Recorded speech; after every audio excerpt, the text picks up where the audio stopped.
all of my crafty friends. Thank you so much for joining me back on my channel today, Pretty Pink Craft Room. It's been a bit of time since I've made a video, and so I am so excited to be back on with you all and to share some of my latest projects. I've already shared these in a short as well as on my Instagram page, but I wanted to share them in a video and show you how we're going to make these today as well. So these are some tag mini albums, and I believe I saw this on Graphic 45, but I cannot seem to locate the video. By the time this posts, if I can find the video, then I will definitely add that in the description. So I didn't follow any of their measurements because I saw it and then I couldn't find it again, so I had to sit and think about how to make it for myself. So that's what I did. So these measurements may not match their video, but it's what I came up with. So these books measure 4.5 by 8, and I'll just show you how each one looks from the outside and the inside. I used some seam binding to pull it all together. This is the front, the spine, and the back. This paper is Mente Papers, Bohemian Wedding, and I love that rich burgundy and that forest green with it too. And then I just added some vellum flowers at the top and the bottom. I layered the paper with some gold shiny paper or glittery paper as well. And so this is how the inside looks. Let me try to straighten it up here. So I put a pocket on each inside pocket, or inside cover. I put a pocket, and I just added one of those journaling cards, added some cardstock here, and then left the back of it blank for either photos or some journaling or some notes, however you want to do it. And then that just fits there. And so each flap is a pocket for a tag. So that's why I called it a tag mini album. So this is how each pocket looks. I didn't add any decoration because I just wanted those colors to stand out on their own. I thought they were so rich and beautiful, I didn't want to touch them.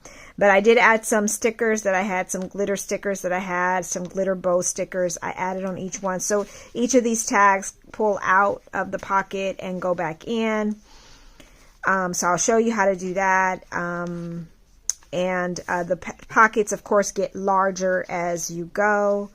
And on this last one, I actually added an envelope and one of the pieces of ephemera that came in the kit. Added that here. And then this is another tag at the back here. And then at the very back, I added a waterfall. This waterfall, I actually used the tag die cut that I had. I just used it and turned it upside down and created all these flips. So this is the waterfall here, and of course is for all these pictures that can be added on each one of these. And then at the very back is another one of those, another similar to the front cover. I used a journal card here, some cardstock, and the back is just white for either journaling or for pictures. And then this is how the back looks. So that's the first one. This is the second one. This one is using Stamperia paper, Blue Land, I believe it's called. And so I just used their chipboard pieces for the front, with the window, the seat, the bench seating there, the tall pole, and then the birds up top. Again, more seam binding to hold it all together. I used some silver paper as the for matting. This is how the spine looks. This is how the back looks. And this is how it looks on the inside. I have some a die cut that's a snowflake, so I added that. The rest are just ephemera pieces that came or that are part of the collection that you can purchase. And here I put another card here. I'm sorry, there's glitter everywhere. I'm gonna have to dust that off, but there's a card here, and this is a tuck spot where a photo could be added. And because it already has the white background, didn't have to worry too much about that.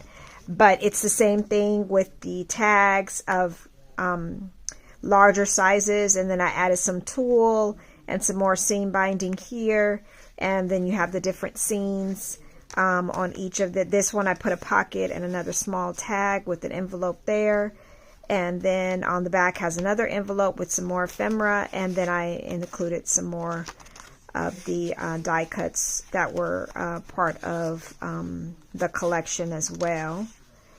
And then let's see if this fits back. This was fitting here. Okay, I'll arrange that. And then of course it has more scenery here, add more of the paper, and then here has another waterfall, and then another card here with another tuck spot under here for a photo.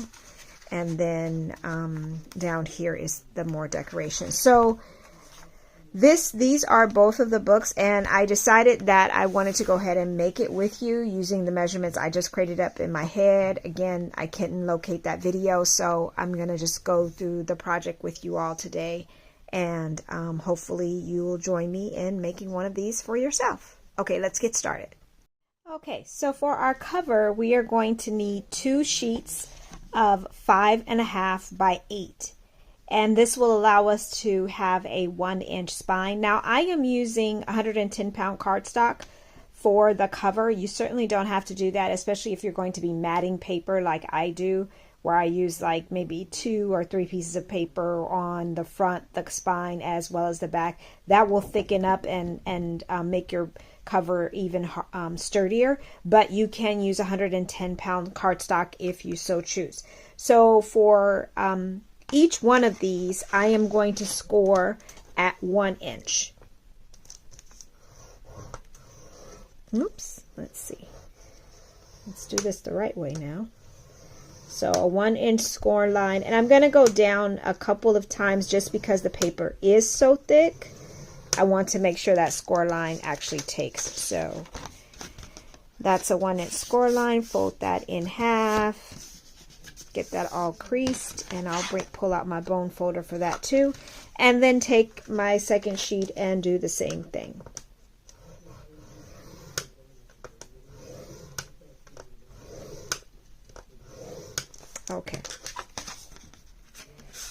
Okay, so now you can see that you have a 1-inch flap on each one of these, and basically all you're going to be doing is attaching these together to create this one united piece with that common spine there. So that makes your spine even sturdier by adding that on to each other like so. Now I used tape as well as glue for these to make sure they stayed. So I am going to show you what I did. First, let me get my bone folder and crease these down a bit.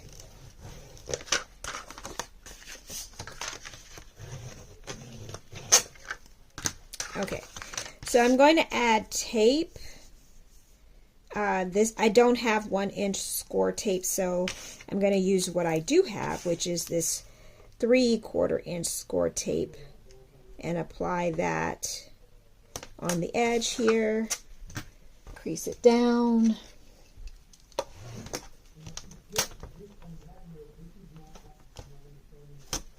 Okay, so I just added that score tape onto this spine here.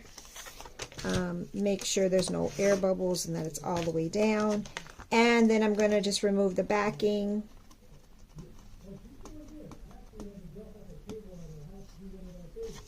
And I'm sorry if you guys hear my husband's voice. For some reason, as soon as I started filming, he went into his office and had a meeting, which his voice is kind of carrying, so sorry about that.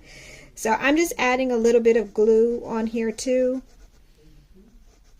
Let's get that glue to come on out. They said that in wintertime, someone said in wintertime, the Art Glitter Glue doesn't like to behave as normal, and I think I'm finding that out. So I'm just adding a little bit of glue just to give me a little bit of wiggle room with when I'm adding or when I'm adhering both sides together. It gives you a little bit of a time to do that. Not a whole lot, but for someone like me who does things cricket so often, it really helps. Any extra seconds you give me to adhere something and try to make it straight, I appreciate it. So Now you can see I have just added these two onto each other, and let me go ahead and crease it down because it does look like it is straight. Super easy, you guys, right? And now you have created this little base of your album. So our pages, we have 3 pages total inside of the album, and they are all of different sizes to create that staggering effect. So for your first page, which is the shortest one, you're going to need a sheet that measures 2 3/4 by 8 5/8. Again, it's 2 3/4 by 8 5/8. And once you cut them at the appropriate sizes, the scoring will be all the same. So that makes it a little bit easier too. So you're going to be scoring the same measurements for each sheet, even though they are of different sizes. So we're going to score at 1/4 inch.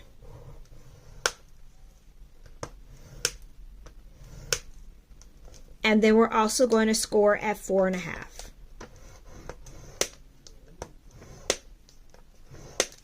Okay, so I scored at 1/4 inch and at 4.5. And you're going to fold the far right panel to the back, and you're going to fold the far left panel, that little 1/4 inch spine there, you're going to fold that to the back. And you can already kind of see how that is actually creating a pocket there.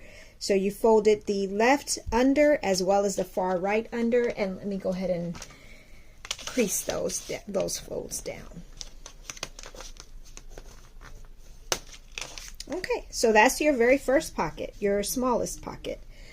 Your second pocket, or second page, however you like to refer to it as, measures 5 by 8 5/8. Again, 5 by 8 5/8. And you're scoring it exactly the same. So I'm going to score at 1/4 inch. And then at 4.5. 1/4 inch and 4.5. And you're going to fold your far right panel under, and this one you're going to fold this time, fold it towards you. So that far left panel, fold that towards you, and the right one fold under. And let's go ahead and crease those down.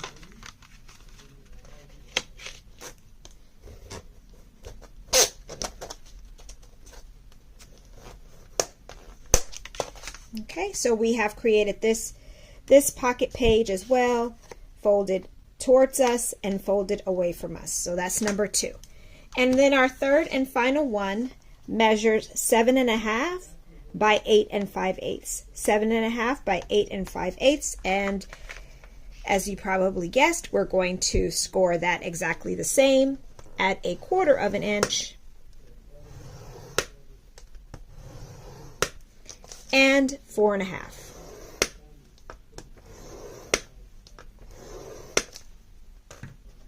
Okay, and for this one, the far right panel folds away from you, the far left panel folds towards you.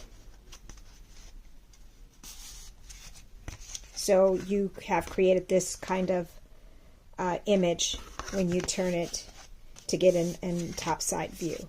So you have a pocket in here, and you folded the back one under, and then the panel on the top you fold towards you. So let's bring our book back in, and then we can show you how it all looks together. I'm just creasing this down so those folds will be more crisp. Okay, so this was our original base project, and we are going to add these pocket pages that we just created. We're going to add them into here. Now for me, I like to have this spine covered first. That's all just preference. You do not have to do that, of course, but in my books, I like the spine to be completely covered before I add in the pages. So I created just this this cardstock. I layered it or matted it with the pattern paper and some white background, and I'm just going to add glue to the back of this and add it to the spine of the project.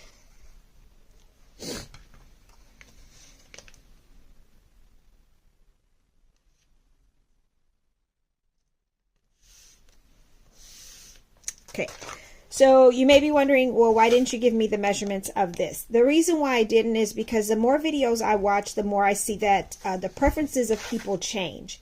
So for me, I only like this little bit of a border around.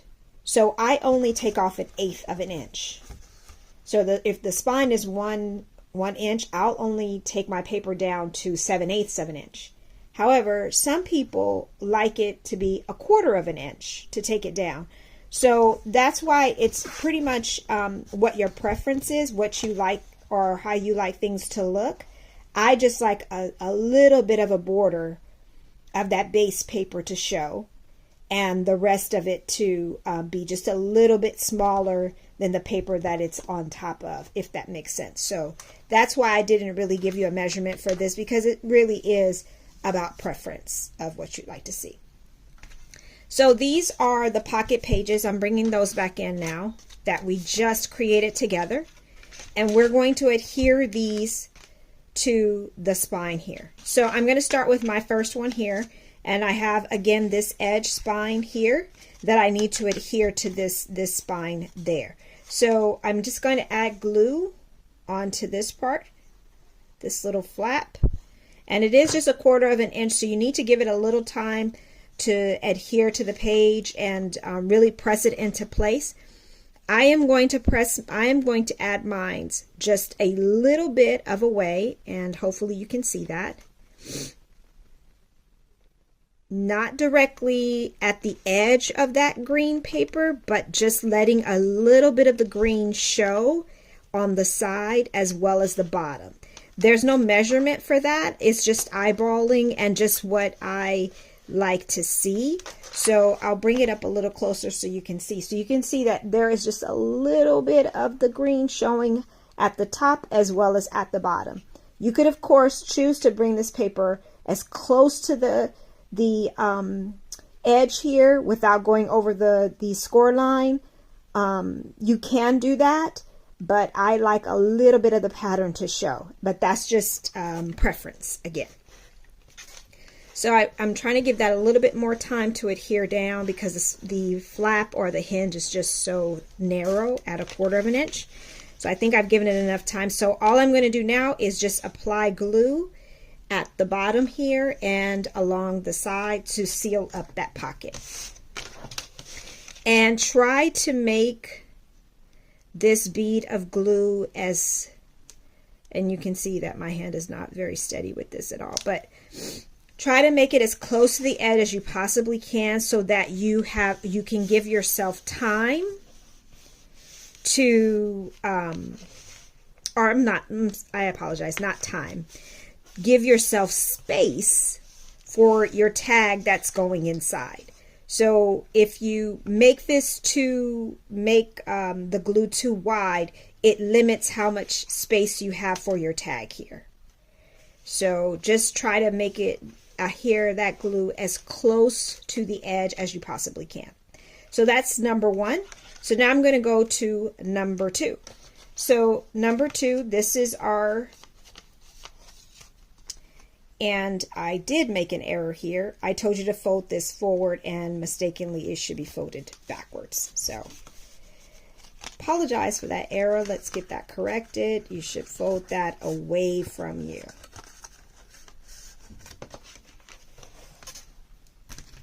And I'm not going to even edit that out. I'll go ahead and keep that mistake in. I just saw another video where someone said, I want to see your mistakes. And I'm like, oh, yikes. Okay, so we'll add that. We'll leave that mistake in. So again, I folded it under, and then both panels were folded under, this one as well as this one. So I'm going to do the same thing. I'm going to apply glue here and adhere that to the spine of the project.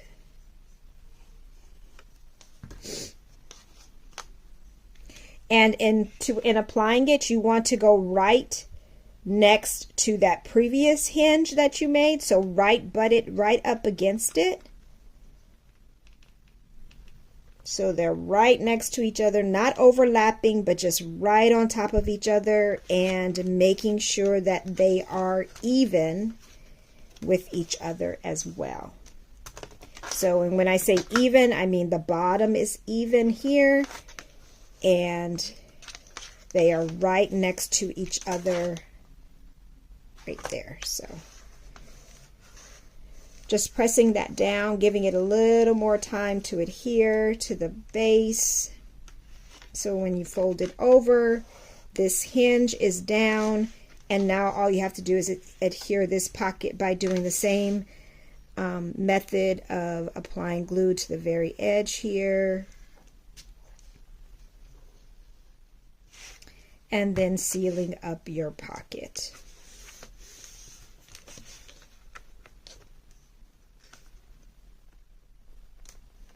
Okay, there we go. And I don't know why this pocket is somehow becoming crooked, so let's see if I can straighten that up. Okay, that looks straight.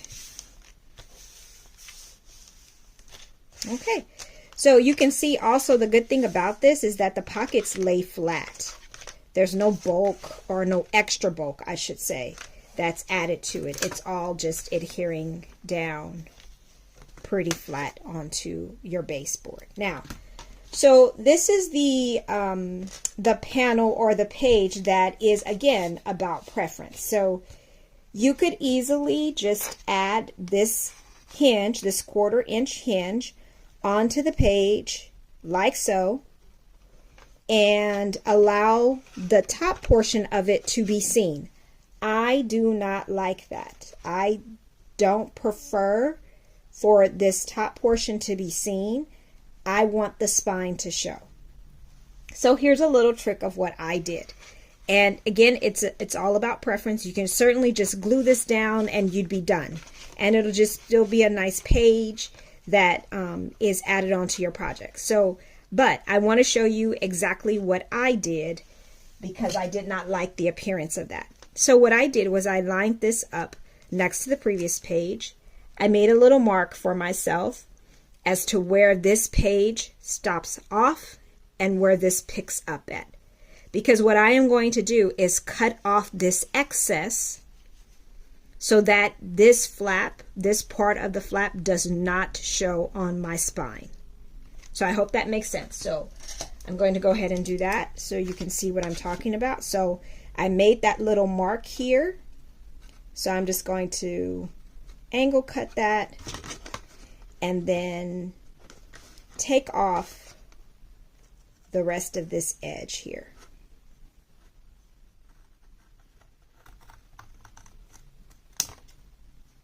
That is all I am doing. So now you see I still have a hinge, but I've taken off a piece of it here. So when I add this, I am going to actually add it on top of the previous spine so that they connect, and then you still won't see any excess spine adhering to the any excess hinge adhering to the spine. I seriously hope that makes sense, you guys. I hope that all comes together really nicely. So, okay, so let me go ahead and add that in. Let me add some glue.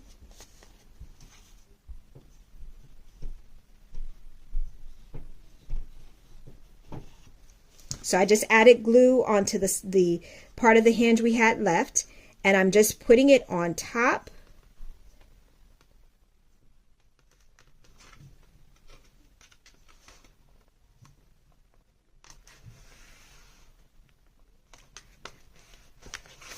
I'm putting it on top of the previous hinge, not going over any score lines, but just kind of creating one united hinge here.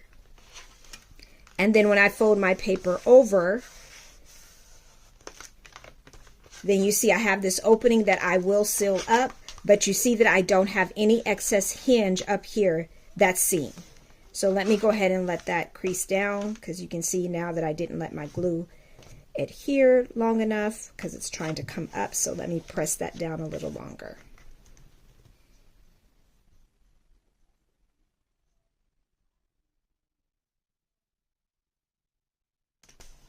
Okay, so I think I have it down now.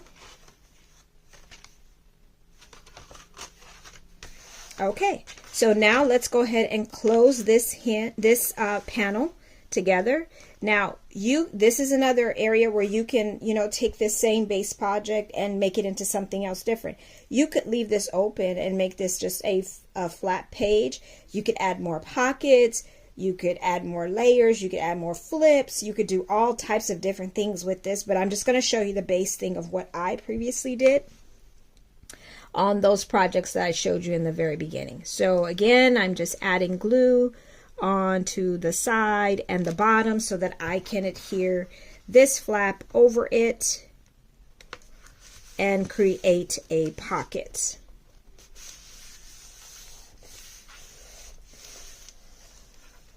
Okay, so now you can see what we have created. So we have this shorter page or shorter pocket page. There's a pocket up top, flip page, lays flat. Second page, lays flat, top pocket. Third page, lays flat, top pocket. And again, the hinge was cut off. So you may notice that there is a little section here that does not have a hinge sealed to the spine.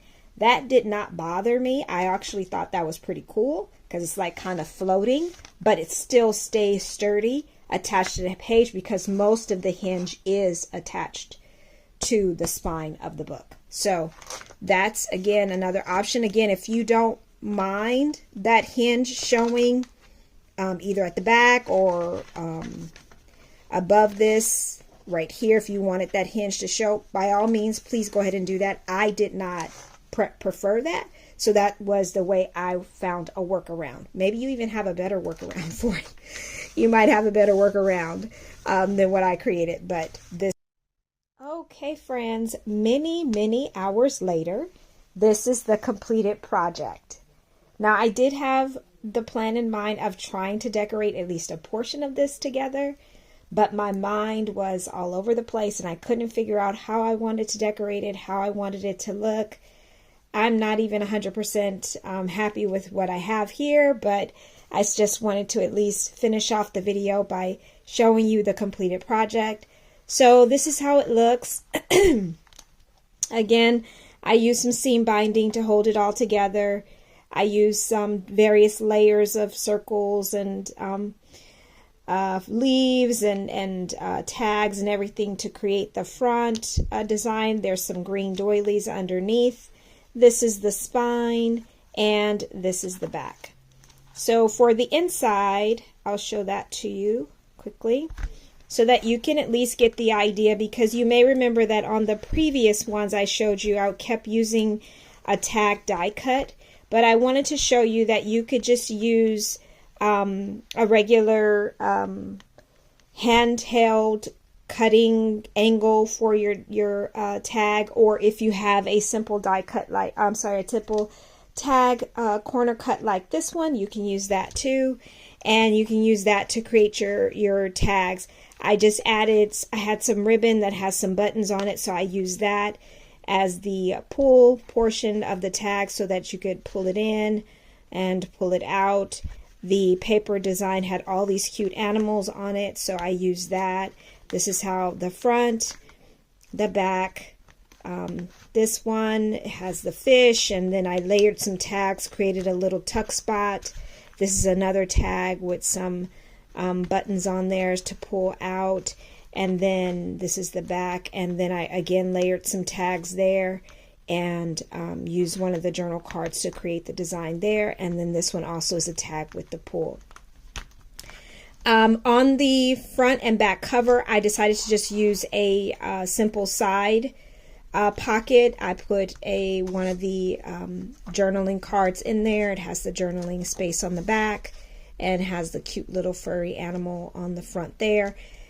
Most of the reason for this was because this paper was, this background paper was shorter than what I needed for the cover, so I knew I needed to cover this edge of it with something, so I used a side pocket there. Did the same thing on the back, and then added some of the cards here in the back pocket as well. Now on the others, you've seen that I've done waterfalls for this back page. But I'd like to get you guys feedback as to what you think. Do you think I should do the waterfall? My other option was to do a little booklet here, maybe some writing space, since this more so looks like a journal as opposed to maybe a mini album, but it could be either one. But I'd love to hear your thoughts as to what you think should probably go on this back page, either a waterfall or some type of booklet, or maybe something else that you guys may think of. But again, I struggled with this this decoration. I apologize, you guys. It still isn't 100% of what I would have wanted it to look like, but I wanted to make sure I showed you all at least something before I finished out the video.